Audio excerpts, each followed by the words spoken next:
Good morning student. Lockdown ई पाठशाला DC Ramgarh में आपका फिर से स्वागत। आइए आज हम अपने गणित के क्लास 7 का गणित जिसका टॉपिक है त्रिभुज एवं इसके गुण, इस पर पहले भी चर्चा हो चुकी है। इसको विस्तार करते हुए आगे के गुण के बारे में हम लोग आज जानने और बताने का प्रयास करेंगे। देखिए, इसमें जैसा कि हमने लिखा है कि हम लोग ये जानना चाह रहे हैं कि एक त्रिभुज में, जैसा कि आपको पहले बताया जा चुका है, एक त्रिभुज जो होती है उसमें 3 भुजाएं होती हैं। तो इन 3 भुजाओं में क्या संबंध होता है। तो मेरा पहला जो टॉपिक है, एक त्रिभुज की 2 भुजाओं की मापों का योग, त्रिभुज के तीसरी भुजाओं से संबंध। 3 भुजा है, किसी भी 2 भुजा को मापें, उसको जोड़े, उसका योग निकला, तो वो जो योग होगा वो तीसरी भुजा से उसका क्या संबंध होगा, इस पर हम लोग चर्चा करेंगे।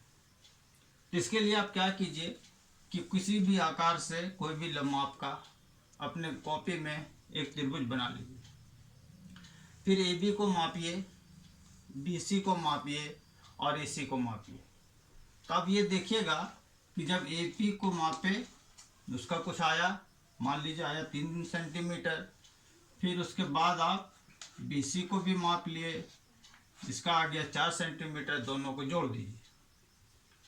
तो हम लोग क्या किए, AB को माप लिए, BC को माप लिए और AC को माप लिए। तीनों को मापे हम लोग, तीनों का योग लिख लिए, कितना इतना इतना है।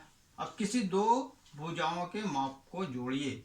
तो AB और BC को जोड़िएगा तो देखिएगा कि इसका जो योग होगा वो तीसरी भुजा जो बच गई है, कौन सी बच गई, AC, इससे बड़ा होगा। ठीक उसी प्रकार अगर आप ऐसा कीजिए कि AB को में जोड़िए AC को, तब देखिएगा कि ये दोनों का योग BC से बड़ा होगा।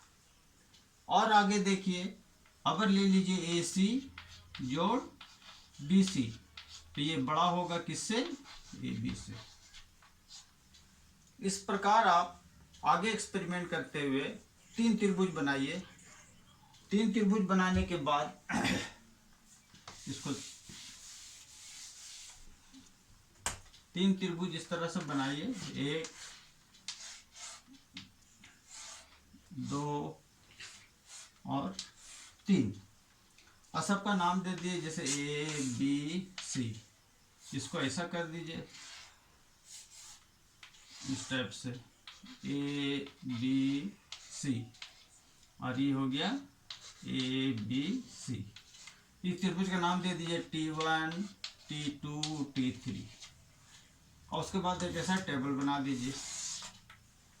और जब टेबल बनाने के बाद जो तीनों त्रिभुज लिए हैं, इस त्रिभुज का नाम दे दीजिए, जैसे T1 T2 T3। इसके बाद इसकी भुजाओं को ले लीजिए, AB, उसके बाद लीजिए BC, उसके बाद लीजिए AC।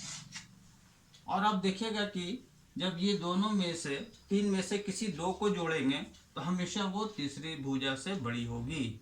हर हालत में ये तीसरी भुजा से बड़ी होगी।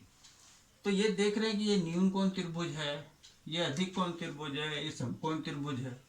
आप समबाहु त्रिभुज भी ले सकते हैं, आप समद्विबाहु त्रिभुज भी ले सकते हैं, विषम बाहु त्रिभुज भी ले सकते हैं। हर स्थिति में किसी भी 2 भुजा का योग तीसरी भुजा से हमेशा बड़ी होगी। तो इस आज के टॉपिक से इससे ये पता चला कि त्रिभुज के गुण में एक गुण ये भी होता है कि किसी भी त्रिभुज की 3 भुजाओं के जो 3 भुजाएं होती है, किसी भी त्रिभुज में 3 भुजाएं होती है, और उसमें से किसी 2 भुजाओं के मापों का योग तीसरी भुजा से हमेशा बड़ा होता है। यदि 2 भुजा का योग तीसरी भुजा के बराबर हो जाए तो त्रिभुज का निर्माण नहीं होगा। 2 भुजा का योग तीसरी भुजा से छोटा हो जाए तो त्रिभुज का निर्माण नहीं होगा। यानी त्रिभुज का निर्माण तभी होगा जब 2 भुजाओं का योग तीसरी भुजा से हमेशा बड़ी हो तब। तो ये इसका पहला गुण है।